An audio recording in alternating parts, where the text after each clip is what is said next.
Hello, everybody, and welcome to another Saturday night edition. It's the post-match reaction of LFC Transfer Room, and we're coming off the back of a narrow win, shall we be kind and say, against Wolves. And it was it's going to be an interesting one, I think, tonight, because I think there's going top of the league and all of the good that comes with it. I think there's certainly signs that we can improve as well. But it is a win, nevertheless. Neil, how are you today? You okay? Yeah, good, thanks. Just finished watching the game. Happy with the 3 points. Thought it was a pretty lousy performance, but I guess it doesn't really matter. 3 points is what does. Yeah, absolutely. 3 points, all that matters on top of the league at the end of the day. Sean, how are you today? I'm good. We'll get into the game. Obviously, I've been watching it as well. So, yeah, some talking points there. But, yeah, overall, happy with the 3 points. Cannot complain away from home. Yeah, and, it's always a difficult one, I think, for Liverpool to not necessarily travel, but when you're travelling to teams against the bottom of the league, that Wolves now definitely are. I did think Wolves would play a much lower block than they did. I thought their line was quite high up, and I was surprised that Liverpool actually took a while to try to exploit that. Stitches, how you doing, dude? You okay? I'm good, thank you, guys. Hope everyone's all right.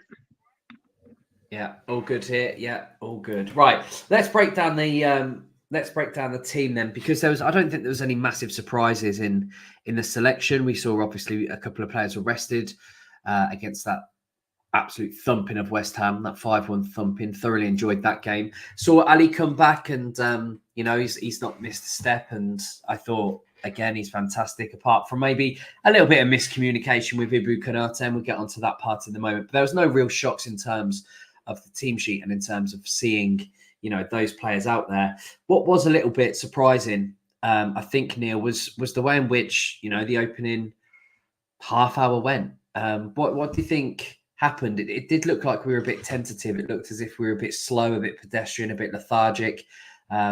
Against, some people say, against bigger teams, we might, come unstuck there. But I don't think we'd play like that. Hopefully, against bigger teams, I think we'd raise our tempo anyway. I think we matched the tempo and just didn't really look at it for the first 30. Yeah, I was a little bit surprised. So, playing at Wolves, it's never an easy game. And if they can get the crowd behind them early on and get in front, then it becomes a very difficult game. But I thought we were sloppy. I thought we were sloppy throughout the game, to be honest. And I thought we were sloppy in those first 20, 25 minutes. And it took, as you say, probably half an hour before we actually got a grip and started to take a little bit of control of the game. So they put us under pressure early on, right up until our defensive final third, I would say. And then when they got in and around the box, quite often they were forced backwards. So whilst they had good areas of territory, if you like, they didn't really make the most of it, and eventually we got into something of our stride for those 15-20 minutes before half time and managed to get in front. But yeah, the thing that surprised me was the team that played Wednesday. Jota came off early Wednesday, so what we did Wednesday was clearly about putting the team that we wanted out on the pitch today. And they had no real excuse for starting as slowly as they did. So I think we didn't retain the ball very well, and I think that made a big difference. But I think that was a common theme throughout the game. We made some poor decisions at times. Sean, Bellegarde set the tone really early because he fronted up Trent Alexander-Arnold and almost stood up to him, and then people are thinking, well, is he going to go past him? What's he going to try? And he didn't. He just knocked it backwards. And as Neil was saying, in that final third, they never really looked as though they were going to do anything. And I think that frustrated the Wolves fans where, when he did it a second time, they were certainly not very happy. Overall, how do you think Trent played today? Because, he is a polarising figure. He is a figure that will always create headlines. He got a yellow card very early on, a very silly yellow. He looked really annoyed in the foul. I think you could see him shouting at whoever it was that he fouled. I think it might have been Bellegarde who was fouled. He fouled actually, and then he kicks the ball away, a really silly yellow. But actually, to survive on that for the rest of the game, it was quite impressive. And again, maybe down to Wolves' tactics, they never actually really went at him. If I was Gary O'Neill, I'd be saying run at him all day. Yeah. So the early yellow card, I think, again for time wasting, right? He kicked the ball away and he stopped the starting of the play, so he got the yellow. I think that's difficult, right, for a right back to play on a yellow like it's so early, and that didn't help him. But I think overall he had a very average game. Even like the set pieces, I remember he won free kick, like we got that he hit straight to the keeper. I don't think Trent was at his best, but overall, I think Wolves also, I think they were coming at us, but they weren't really exploiting the spaces that well. And I think I mean they're also missing a few players, and I think we kind of had, I wouldn't say we kind of got by it, but we were just I wouldn't use the word lucky as well, but I think we just managed to keep ourselves in the game. But I think one thing that really is kind of that I was bothered by was Szoboszlai. I think his performance for me was the one that I kind of raised my eyebrows a bit, because there's been a bit of chat about his recent performances, his goals, lack of goals and involvement and things like that. Slots come out as well and said, yeah, he's the cam and he needs to play. It's not something that I'm concerned. Like it's not something that we need, like, okay, get him out of the team or something like that. But it's just that, and this is another game, and it's only 6 games in, where I just feel like Szoboszlai is kind of, if he has a bad day, it's like a terrible day. There's no redeeming factors for him. Like I know there was a cross from Robbo that Szoboszlai hit, and it was like he was like 2 yards out. I think he hit it straight to the keeper. Decent save. Not gonna say that was a bad save or anything, but he had the chance to put it anywhere really. Like he just hit straight to the keeper. And then even like him passing the ball, I think some of the times we were gonna switch the play and he mispassed the ball, and the Wolves defenders got it. So I think that's one point that I noticed. But otherwise, I think coming back to Trent, I think even I was actually thinking at the hour mark he will be subbed off because of the yellow and everything. And as the game progresses, it might become a risk. But I guess lots saw it differently. Yeah, I thought the same. I did think Trent would probably come off on a booking because Bradley's been playing very, very well of late. But alas, he didn't, and he got the job done. We'll get on to Szoboszlai in a bit because I think he's worth all of us discussing. Stitches, just very quickly. I'm not gonna talk about Konate yet either. We'll get on to that part too. Also, by the way, channeling your inner James Milner. I saw you taking a slurp of Ribena there. Well, Ribena with a bit of cider in it, mate. Very good. Ribena cider. Thatchers. Beauty. I'm on the Sprites tonight. Yeah, Sprites I'm tonight for me. So. Celebrating the win with a cider. Yeah, happy days. I was quite impressed with Andy Robertson. I think a few of us perhaps have thought he might not fit the slot system, as in having the ball at his feet for prolonged periods of time. Because we used to seeing him, the Flying Scotsman. He runs forward all the time. It's not his game to be passing. But actually, I've been very impressed with him over the past couple of games and the past couple of weeks. I think he slotted in really well, and I think he was one of the better players there today on that left-hand side. Yeah, strange game today, but yeah, to talk about Andy, I thought he had a solid game. I think it was more precautionary to take him off after that stamp on the inside of his leg. He's clearly our number one left back at this moment in time, and the fact that Tsimikas didn't even get a sniff in to come in when he got taken off says a lot. But yeah, I thought he had a solid game. I thought that was a great cross into Szoboszlai. I think Sean was a little bit harsh. Having been in that position myself, receiving a cross that's fired in at you like that, you just have time to react. And yes, you want to guide it into the corners or direct it into the corner. That's what you want to do. But when it comes at you that fast, sometimes what you could do is get onto the end of it. We can see that he's got the ability to guide it into the corner because he did it the other week and someone said it was a fluke. But when you watch it back, you see him open up his hit and guide it into just away from the keeper. So he's capable of that finish. I just think it's one of those things. And I think Szoboszlai is going to get singled out at this moment in time because he's had a few games where it's been indifferent. But I think that people are ignoring the off-the-ball work that he does. The amount of ground he covers, the amount of tracking back and sticking a foot or being a nuisance to guide someone into getting tackled that he does, I think is understated. Could he do better? Much better. I think go back to Robertson, because that's what you asked me. I know we're going to come back on to Szoboszlai. Robertson had a solid game. I thought his set pieces were better than Trent's today.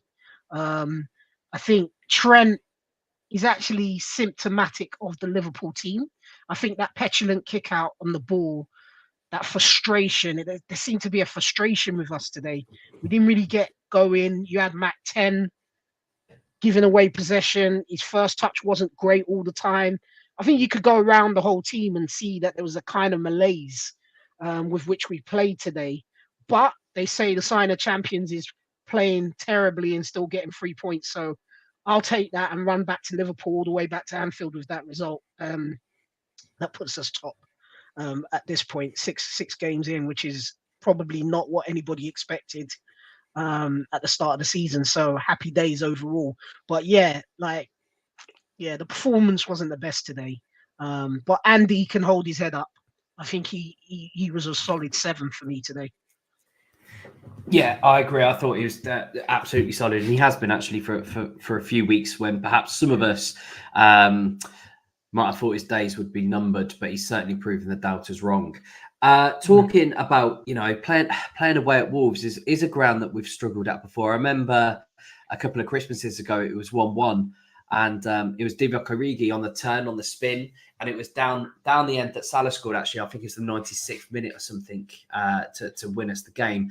It's a difficult place to go, the Molineux, especially on a Saturday afternoon. The crowd were up for it. You heard the crowd not just getting up for their team, but also having a bit of a pop at their team as well. You could tell they were frustrated and, they wanted the ball played forward. If you was listening to Gary Neville's commentary, he was getting frustrated. So imagine being a Wolves fan, and that was the sign of a good Liverpool press at times that made them do that, wasn't it?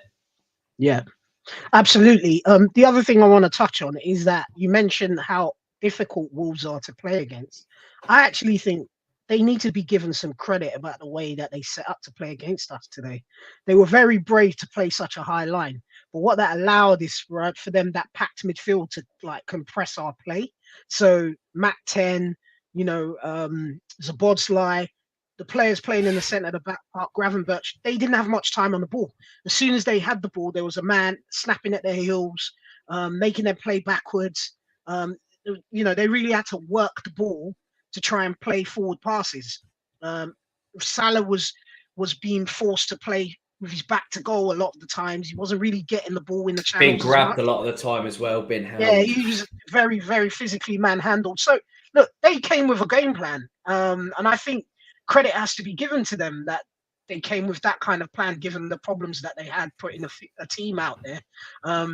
So as much as we weren't great, I think they were great in terms of how they set up, but I just think that they didn't have the quality to really capitalize and punish us. Thank God. We were able to, deal with it. We didn't really look on the threat. I was more worried about us making a mistake that led to a goal, which is what happened, than them carving us open and creating chances. And then on the other side of it, I was a bit concerned that our forward line wasn't really functioning. I thought Diaz had an off day today. I thought Jota ran around a lot, made a lot, tried to get involved in the game, but it just wasn't working. And Salah was on the periphery of the game for the majority of it. So they did a good job, Wolves, but we just had too much quality for them, I think.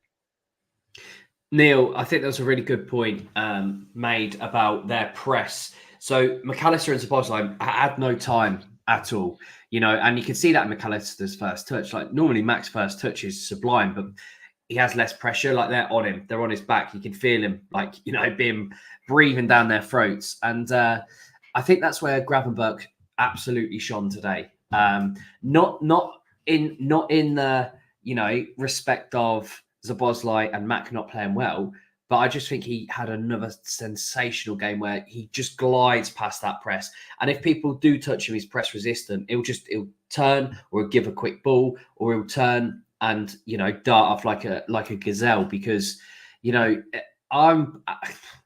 think, like most people, if you would have said at the start of the season who's going to be Liverpool's best midfielder in the first 6, 7, 8, 9 games, you probably wouldn't have said Ryan Gravenberch, given his performances of last season. Just how impressed have you been, not just today, Neil, but for the rest of this season? I think it's been. There was no doubt that Ryan Gravenberch is a very talented player. At times, when he came into the team last season, particularly at early season, he looked really, really promising. And looks like he's got bags of ability. And I think we're now starting to see that ability really come to the fore. And I think he's been given an opportunity, and he snatched that opportunity with both hands. And as you say, he's got a bit of everything, because he's athletic, he's good on the ball, he is press resistant, and not only is he press resistant and keeps the ball, sometimes he bursts 30 yards up the field from getting out of a tight situation. So I think he's been fantastic. I think it's still early days for him in that. And I watched the manager just talk just before we came on air, and he said that he's been a bit surprised about how well he's done off the ball. So he's a young man. I think is he 20? I think he's 21, coming up to 22. There's bags of potential there for him just to become an absolutely fantastic player. And I think, it was a problem area for us, and I'm not saying it's solved, because I would like to see more depth in that area of the pitch, but he's been terrific. And I thought he was good today. I didn't think he was as good as he's been in other games, but he was good. And he was certainly the pick of the midfielders. I actually thought McAllister was the worst of the three in the first half. And as you say, the amount of times his touch got away from him. But Wolves' strength, I think, were that midfield three of Gomez, Andre, and I thought Andre looked quite good actually, and Lamina. It's quite a powerful workman-like midfield. So it did unsettle McAllister, and I thought he did struggle first half. He got a little bit better second half, bit calmer on the ball, and retained the ball a lot better. But Gravenberch, as I say, he was good. He was as good as anybody for us really. I thought Virgil played well. I thought Robertson had a really good first half. I thought he tired a bit second half, but long may it continue with Gravenberch. And I know about Szoboszlai. I totally agree with what's been said, but he's only 23 as well, so he might benefit from a bit of competition for that spot, which will probably come properly when Harvey Elliott returns, hopefully after the international break. But I thought Curtis Jones did quite well again when he came on. There's options, and it's just on those that take it, and Gravenberch has absolutely grabbed it.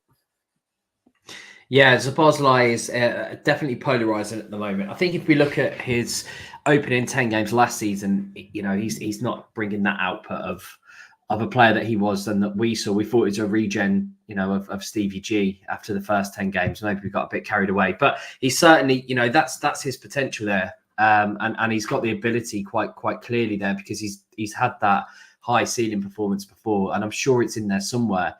It's just bringing it out of him, and we have seen glimpses of it. I think he's been doing okay, but I completely agree. I thought Jones, for the past couple of times, this season I've seen him, I thought he's just come on. He's looked calm. He's looked composed. He's got his head up, which a lot of people criticised him for. Got his head up and tried to go forwards.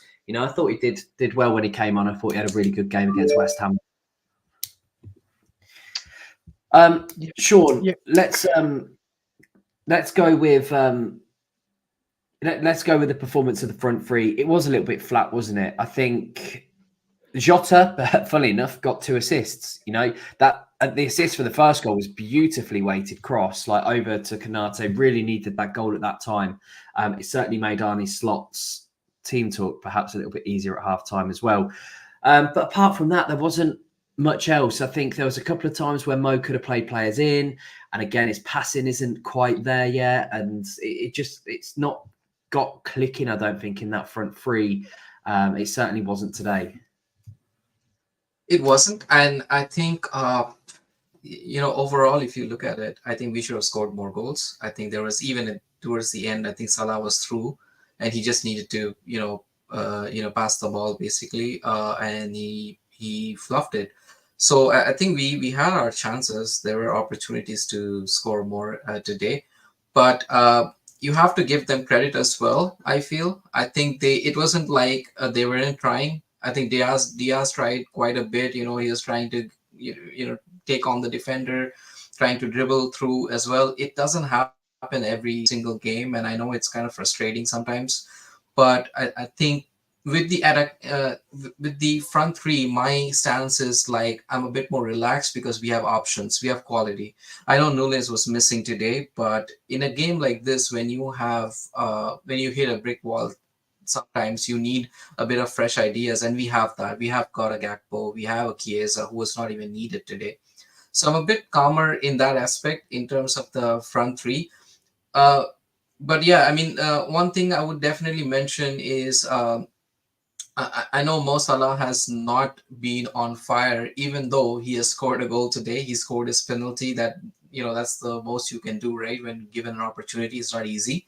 I'm seeing online a lot of talk about Salah being, not at his best, which is fair. I think there's a contract situation as well. So I think it depends on how. It's going to be interesting to see how Slot manages this. I was hoping that he's going to bring on Chiesa today and sub off Salah maybe at the 75th, 80th minute, but seems like that didn't happen. So it's interesting to see how it goes, but I'm not overly worried about the front three. And even today, like you mentioned, Jota wasn't at his best, but that assist was great on his weaker foot too, on his left foot. So that was something. I mean, you don't expect. Some of the top teams are struggling to find players like that, like who are gonna cross like that and with their weaker foot. So yeah, overall, I wish I could be more concerned about this, but unfortunately, I'm not too concerned about our front three at the moment, to be honest with you. Yeah, me either, to be fair. Like the output is still there from one or two of them. It's just maybe that disjointedness that's going on at the moment. Right, you've got the job then, Stitches, of talking us through this Ibu Konate / Allison blunder for the Wolves goal. I think in my previous little bit that I just spoke on, I mentioned the malaise across the team. And I think you could see that in all of them. We just talked about the front line, that the malaise was there. And I think our defenders were probably the most active part of our team today.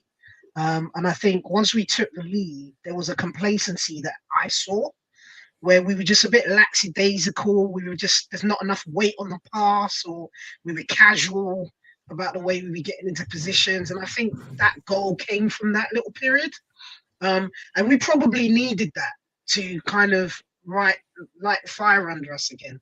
And I was happy to see Alisson and Konate having a discussion, because I think they hold equal blame. Because Konate is expecting his goalkeeper to just come and just pick that up.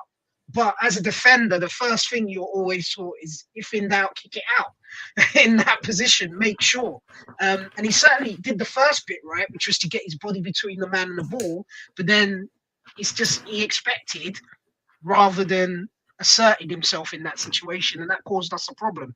But I think the rest of the defense can't escape criticism in that situation as well, because I could almost hear that clown music going around in my head. That Benny Hill, hot potato. Nobody wanted to put a foot on the ball, and everyone was just looked weird. Very unlike us, because one thing I've noticed on the slot so far is that I've not really been worried about us defensively. I think we've been very controlled, very patient, and so to see that was a bit weird, but they fixed it afterwards, and I think that tackle that Konate made towards the end to come across and cover Trent in the right hand channel when the player just gone round him was extraordinary, because that probably that as good as a goal, that tackle, because he'd come in on the angle. And if there's one area where I see people scoring a lot of goals against, Alisson is coming in on that angle and then bending it into that far post.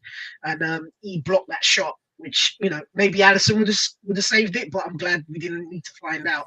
So, you know, credit to him for that. And I think he's grown in stature, actually, Konate. And I think that slot system allows less stress on his body, which probably means he can play many more games back to back than what we've seen. And Touchwood, I don't want to jinx it, you know, and that he's a great player in there, but, you know, the injuries were becoming a bit of a concern for us, weren't they? Yeah, 100%. And if he does get injured now, we are going to point the fingers at you. Okay, so we will be coming for you. And so are these 2,000 people watching us as well. So yeah, be warned. But no, he does. He looks like one hell of a player, and we always knew that he was a great player. And it was just that availability, you know, that took him from being a real top elite centre back for me. But you know, he certainly got everything in there.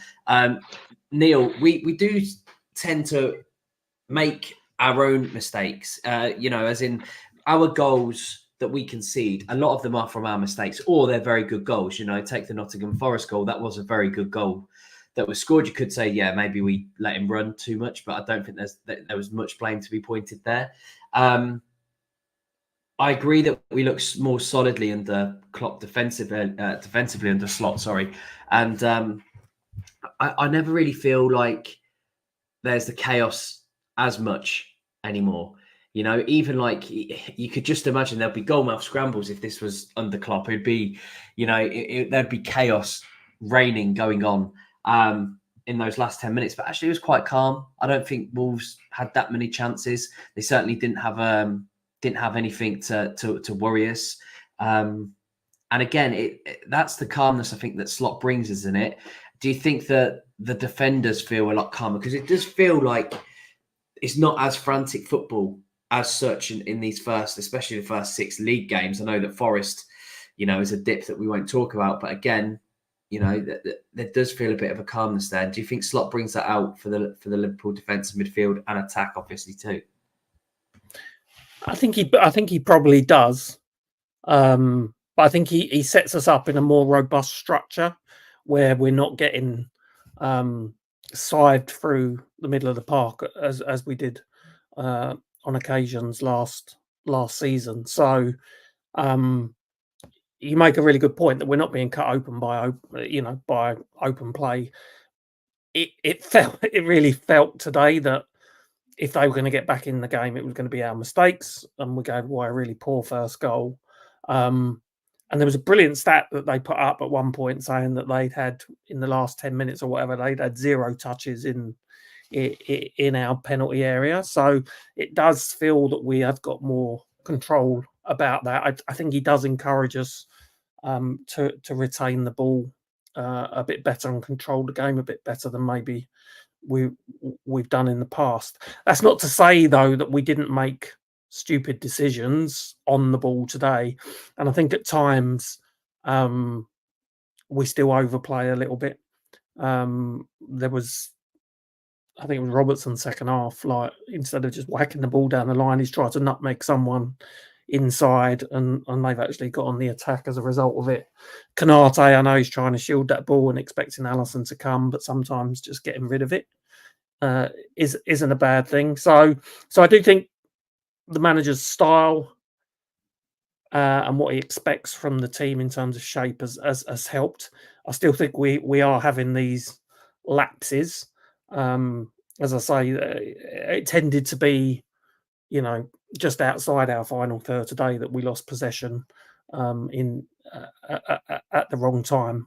But I totally agree. It does feel like it's mistakes rather than us being opened up time and time again. Bournemouth was a little bit like it. I think they had 19 shots. But I think we travelled away midweek. So it wasn't totally unexpected. But yeah, it's we do look. I mean, how many goals have we conceded in the league? Is that 2 goals we've conceded? 2. Yeah, 2 goals. in 6 Well, games. So wouldn't we say though that this is symptomatic of what is in essence a transitional season? Because you're going to have moments where it looks absolutely brilliant because they're delivering exactly what Slot wants, and then you're going to have moments where and it's crazy to say this, where we go back to heavy metal football, and actually that's been when we've had problems this season. Whenever we've gone back to that basketball style end-to-end football and not exerted patience and not shown control of the game, we've had a problem. So, but when we've done it Slot's way, where it's a bit more patient, maybe a bit slower, retain possession and just work the ball, we've looked amazing. And those mistakes seem like they happen when we turn it into that frantic game rather than that controlled game. Yeah, there very much was that period in the second half. I think it might have been just before they scored or just after they scored, where Szoboszlai was trying to do flicks in the park. As I say, Robertson gave the ball away, and it spreads through the team like a bit of a virus. So one player starts it and the other player doing it, and that is that kind of chaotic heavy metal mentality that you mentioned. I just felt today, when we got 1-0 in front, we thought the job was done, and it was a bit complacent. And what can happen is you can drop your levels to the opponent that you're playing against, and you can get punished. So I wasn't particularly happy with that today, but and some of the sloppy play. But who cares? We won. Yeah, and it's not just that. It's sometimes when you're playing sport, like even when you're going out for a run, it doesn't have to be a team sport. When you drop your levels, it's very actually hard to get back up to elevate your levels again. If you're I'll use a running analogy. If you're doing 16K, you hit about 12 and think, oh, that's all right, I'm going to have a couple of just plodding along now. Actually, you think after that, it's like, oh my gosh, I've got to pick it up. It's so hard to do that because your body is tired and it's resigned to be in a certain way now. You don't expect to pick it up again. And it seems like sometimes that's what happens. We saw for their goal, I mean, I said it into the chat as well. I don't think, and again, it is what it is, but I don't think Szoboszlai covered himself in glory because Lemina literally just glided past him. And I don't know if he expected anyone to be behind him, because you do see him go like this. Should Mac have been there? Should Grav have been there? But you basically see him throw his hands up in the air. And that's where, that pass cut through our midfield, and exactly what you guys were just saying, that frantic football, we had no control in that midfield whatsoever. As soon as he went past the boss, that was it. He was away, and we conceded from it. So again, it is those elevations, it is those levels that need to be maintained and not quite at peak, but pretty close to it, so that you can pick yourself up at peak if needed. Fortunately for us, terrible piece of defending. Was it from Semedo who gave away the penalty? Was it Semedo? Yeah, on Jota. Terrible piece of defending. Like, that's not how you defend at all. Completely goal side, hand around the neck. But like you say, we got back into it. Sean, it's Bologna next Wednesday at home under the lights. I'm really excited about it. Anfield under the lights on a midweek game. And there's no other atmosphere like it. I really hope it lives up to expectations. What are you expecting in terms of Liverpool against Bologna? What terms, I suppose, do we expect the same level of performance? Do we expect the same team? What are your thoughts? Yeah, I think it's going to be important, because if you see our group, there's no groups anymore, but we are playing some of the top sides right after, right? We're playing Madrid, we're playing Leipzig. I think Bayer Leverkusen. These are our picks for the draft, not the draft, I mean, just for the UCL matchups. So I think it's going to be important at home. We want to pick up those 3 points, and I'm confident we are going to. It's just a matter of how Slot wants to rotate. I think that's going to be key, because we have, I think, Palace right after this as well. So that's going to be one to watch for. I don't know if Nunes is going to be fit. I would like him to start again, because when he's kind of picked up a bit of a form after that goal, and a decent performance midweek as well against West Ham. So I would it would be unfortunate for him to again drop out, and then with strikers, and especially with Nunes, I think confidence plays a big part. So yeah, I'm expecting it to be a good game for us. No means it's going to be easy. I don't. I think we have learned our lessons with the Nottingham Forest game. I think Slot keeps mentioning it again and again, so I think he he remembers it pretty well. So hopefully it's going to be a game that we take seriously. And I don't see too many changes like Van Dijk and all our key or big hitters are going to play most likely. Your Van Dijk, Salah, and Trent. It's probably going to be some changes in the midfield. Uh, but yeah, overall, I hope that yeah we take this take the 3 points. Stitch. Nunes obviously missed out today due to illness. Yeah. And I do think one of the main reasons perhaps why we didn't see Chiesa is because if Darwin isn't fit, I think we might see Chiesa through the middle and give Jota some rest, obviously, after his performance today. Does that excite you, seeing Chiesa in that middle, or would you like to see him out wide on that natural right-hand side that we see him in so often for Italy, Juventus, Fiorentina, etc.?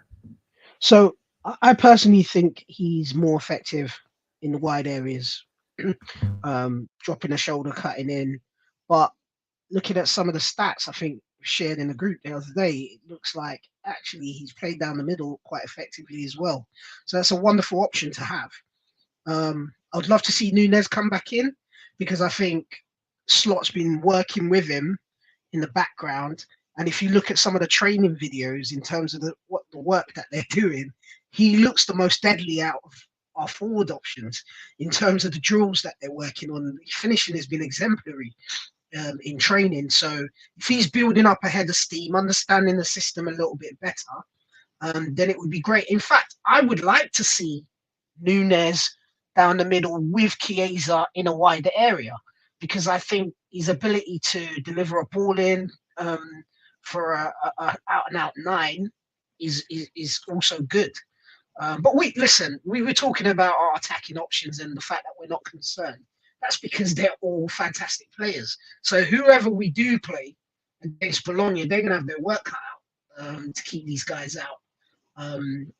But yeah, I think that what Slot is doing is being patient with Chiesa, getting his fitness up, giving him minutes where he can, and also working with him so that he understands the system and gels with his teammates rather than just throwing him in the deep end and then he has maybe 2 or 3 bad performances and everyone starts getting onto his back. Because we do that, don't we? I mean, we've just won and gone top of the league, and we're here talking about how bad some of the players were, because that's just what we do as fans. But we maybe need to take a step back and maybe not get overexcited when they perform well, but not get too down when they have an off game like this. As long as it doesn't continue and it starts becoming 2 or 3 games that they're performing like that, then I think you can have a real concern. But Chiesa coming into the starting lineup in Italy, it makes sense. He knows the league, he knows the opposition. If he knows our system and his fitness is increasing, I'd love to see him get an opportunity midweek. I can't wait. I think we blow Bologna away, personally. Neil, any final thoughts on anything that we've discussed tonight as we wind down here on the Saturday night stream of LFC Transfer Room? No, not really. I think if we can have a big week and get a couple of victories under our belt, then I think when such a big change at the club, I think we would have all snatched that at the start of the season. So I think it's important to get ahead in the game early on Wednesday and try and manage the players, because we've got the Saturday 12:30 game away at Palace, which again, love a 12:30 kickoff. Yeah, they've surprised me, Palace, because I thought that they would do quite well, and they're struggling a bit. But again, it's never one that you're confident that you're going to go there and you're going to win the game. So really happy. Still a lot of improvement to make, which is great. We're top of the league with all those improvements to make, and we didn't have a big transfer window, so we're in a good place. And I'm hoping the next week will really cement us and give us some momentum going into the winter months. Yeah, I agree with you in terms of Palace. It's always it's actually my favorite away ground to go to because it's always so loud, it's always so raucous, it's always like a war zone. I absolutely love it. I think it's the most consistent stadium in terms of that atmosphere. I proper big up the Palace fans regularly, as you know, but I just think it's a difficult place to go to. But they did lose today against Everton, and Everton's shite.